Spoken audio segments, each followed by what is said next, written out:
Ang grupong Manibela, mga kabrigada, mariing pinabulaanan ang pahayag ni dating LTFRB Chairman Guadis tungkol sa pagsuporta sa PTMP Consolidation.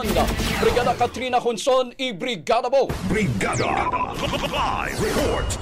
Mariing itinanggi ng grupong Manibela ang pahayag ni dating Land Transportation Franchising and Regulatory Board Chairman Attorney Teofilo Guadas III na pumayag na umano sila sa consolidation sa ilalim ng PUV Modernization Program.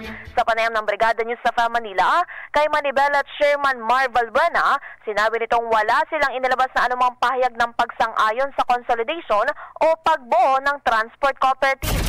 Wala pong katotohanan yun na kami po ay kasama doon sa sinasabi nila na sa modernization po na pinatutupad po ng ating gobyerno ngayon na kailangan consolidate sa kooperatiba. Wala po naman kaming sinasabing gano'n.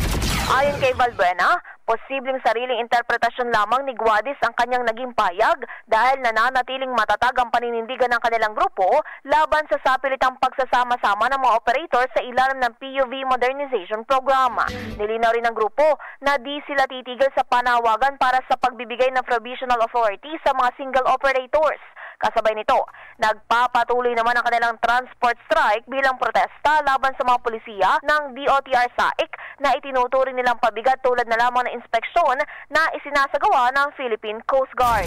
Wala naman pong problema doon sa pag-check ng mga dilapidated na kung hindi na roadworthy yan. Pero ano ba ang mandato unang-una ni DOTR SAIC? Meron tayong LTO, meron tayong HPG, MMDA na gumagawa po niyan. Isipin mo po yung mga Coast Guard natin na nag-check. Hindi po ba insulto sa LTO ito, sa HPG at MMDA?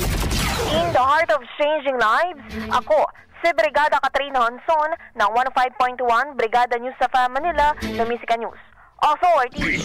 Ang bahaging ito ay hatid sa atin ng Drive Max Coffee. Ligayang tuloy-tuloy!